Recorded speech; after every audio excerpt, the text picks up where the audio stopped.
So what I'm going to do today, or this afternoon, for the next 15 minutes or so, is give you a quick introduction to who on earth are NATS. For those of you wondering, I probably did when I was in your position.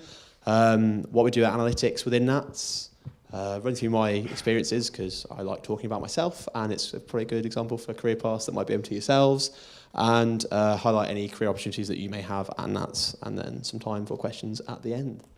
So, who are NATS?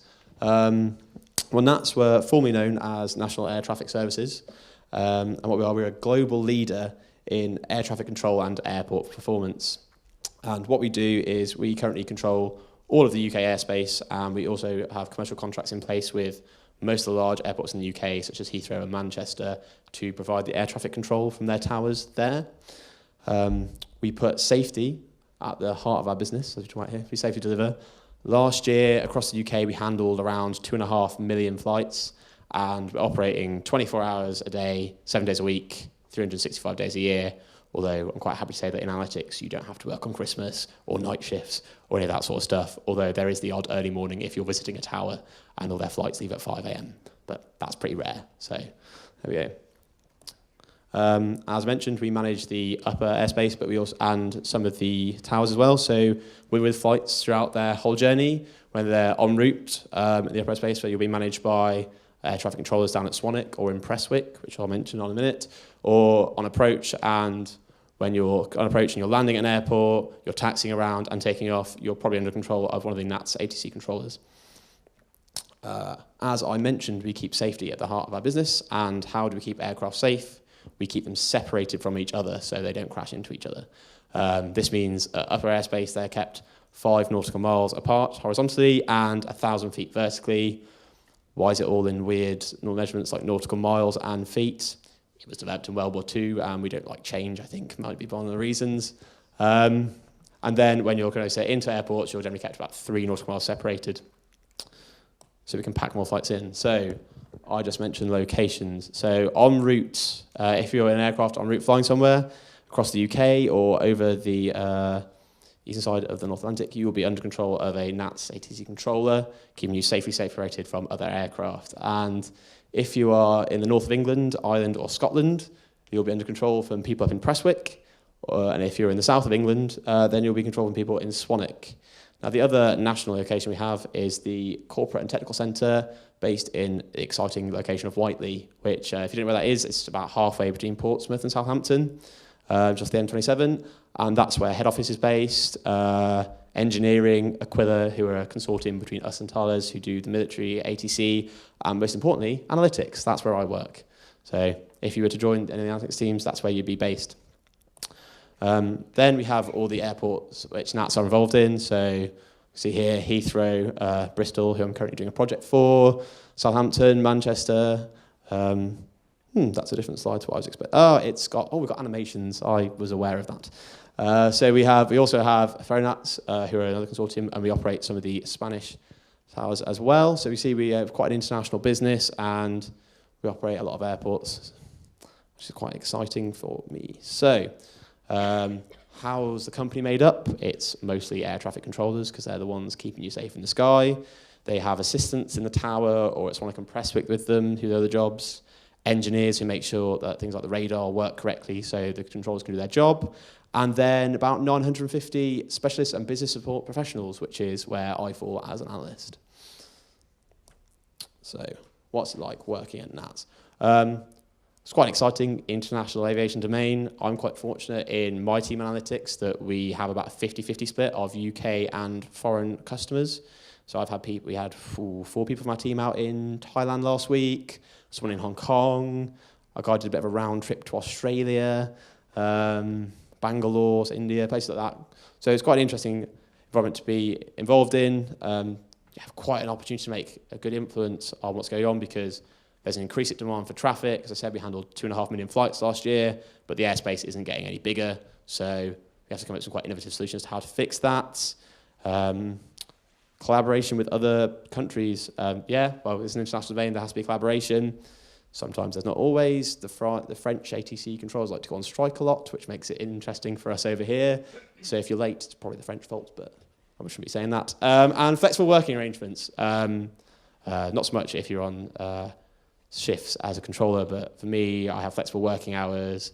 I can get in at 8 or I can get in at 10, whatever you like. That's always quite nice. And more importantly, so what you're probably more concerned with, as we're here at the OR Careers Day, is analytics and what do we do there.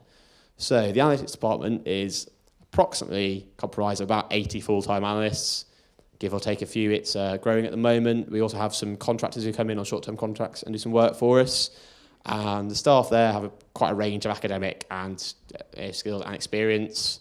I myself did maths. Other people there who've done physics. We've got a biologist who then became a pilot, who then became an analyst. Sure, there are lots of people, there are lots of pathways that people have got into this role. And the team and the department itself is split into 5 distinct teams. The airports and consultancy team, which I work in, hence why it's in bold. The airspace environment, data science, forecasting, business analytics, and safety. And I do have a little bit which tells you about what they do, but my notes aren't on the slides here, so I'm going to quickly flick through like I'm really organised and tell you what all these teams do. So, airports consultancy, well, actually, you know what I do. We do a combination of like data analytics and simulations to help assess airport capacity and help enhance that. The airspace environment team support airspace changes, including provision of metrics and analysis for airspace change proposals. Data science help combine multiple data sources and manage that effectively and do ad hoc requests for other parts of the business. Forecasting and business analysis are quite an internally based team. They do a lot of forecasting of traffic and they help improve strategic decision making through accurate forecasting of future demand and facilitating greater understanding of the influences on service performance. I definitely didn't just read that from the paper. And safety also provide analysis of safety data in order to identify any opportunity to decrease risk and preserve the integrity of NATS safety strategy. So I'll quickly run through a bit more about what we do in the airports and consultancy team. What we do is generally known as airport capacity modelling, which can be talked about as delivering airport performance and capacity enhancements. And our average project falls into 3 kind of stages here. Benchmarking, so get a lot of data, generally provided by the data science team, and analyse how well an airport is currently performing. Are they hitting their targets? Have they got lots of delay? Are aircraft taking ages to taxi to the runway? Stuff like that.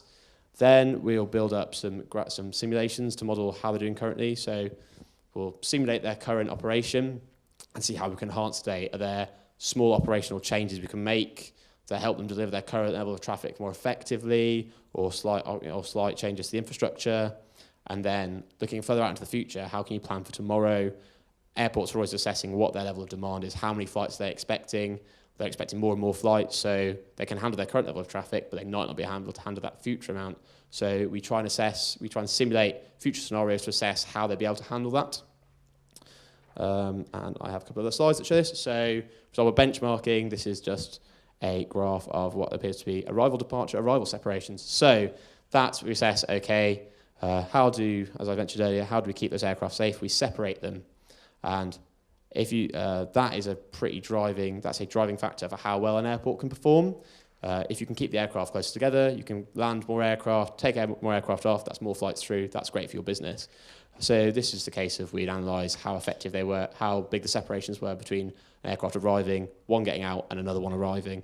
And let's just know how consistent they're delivering those separations, what the average is, whether they can reduce that and assessing things like that. Enhanced day and plan for tomorrow. This is just a layout from a Heathrow model. So that's Heathrow there. So we use a airspace and airport modeler to model traffic coming in and landing, and we assign rules and conditions that make aircraft act in particular ways. And then when we want to assess different scenarios, we can add in new bits of infrastructure, new gates for the aircraft to sit at, new taxiways, a new runway, for example, and assess how well the airport will operate with these new pieces of infrastructure. To do this, there are a bunch of different software development skills that you don't need to have before you join, but you can build while you're there. My team uses quite a bit of C#, which I know nothing about currently, but I am starting to learn to build in-house tools that help with our simulation modeling. Some of the other teams use Python quite a bit, Java. Some people on my team use R. to just some of the data analysis, some of the analysis, and quite a lot of SQL is done for managing and drawing down bits of data. We are an award-winning research facility, and these are some of the prizes that we have won in recent years. Please don't ask me about them in the questions at the end. So, my experience. So, how did I get to where I am now? In 2011, I started out at the University of Southampton doing a BSc in mathematics with management sciences. Throughout that time, once I got to my optional modules, I started to realise that I quite liked OR and influencing decision-making using my mathematical skills, so I started picking up more of those modules, and then decided that I wanted to carry on and do a master's in operational research. So I stayed on at the university there, did that for a year, did a dissertation on placement with the NHS, looking at simulating neonatal patient pathways, which you're probably not that interested in. And then from there, I started my career at Corda, who are the modelling analysis consultancy in BAE Systems. So I started out as a graduate consultant, moved up to a consultant while I was there. Then this April, I joined NATS from there as a research analyst. And since I've made these slides, I've just been told that I'm going to be moved up to a senior research analyst at the start of December. So that's quite nice, which shows that there's quite good development opportunities for you to move up and progress while you're at NATS. So some of the highlights of my time when I've been there: developing a knowledge of air traffic control operations. I knew nothing about air traffic control when I started and didn't claim to, but it turns out it's really interesting. As I said, it's an interesting problem. There's increasing demand and a restricted supply, so how you can come up with innovative solutions to resolve those issues is really interesting. I've been lucky enough that when I've been working, I've been up to visit the Manchester, Stansted and Bristol air traffic control towers, which are quite an interesting work environment to sit in. Seeing these people work there, you get a really good view over the whole airport. These giant aircraft that like really tiny little toys, and so it's quite interesting to do that. And I'm looking forward to more opportunities to go and work abroad soon, hopefully, and get into those towers. There's a Barcelona project that I would like to get on. That'd be quite nice. Development opportunities I just mentioned. I've had the chance to. I've been spending some time learning C#, which I didn't know before. They're quite keen as a company to send you on training courses for things like presentation skills, influencing customers, management roles, that sort of stuff. Learning new languages, and clearly they're quite keen to promote people up if you can demonstrate you've got that skill set. And just the variety of work. That was something I was a little concerned about, if I'm totally honest, when I joined, because I've been working at a consultancy before with quite a broad range of problems. I don't like spending my time doing the same thing over and over again. That's just not me. But all airports are quite quirky and different, so all the problems they face are different. So what do you think? You might just think, oh, you just do airport capacity modelling.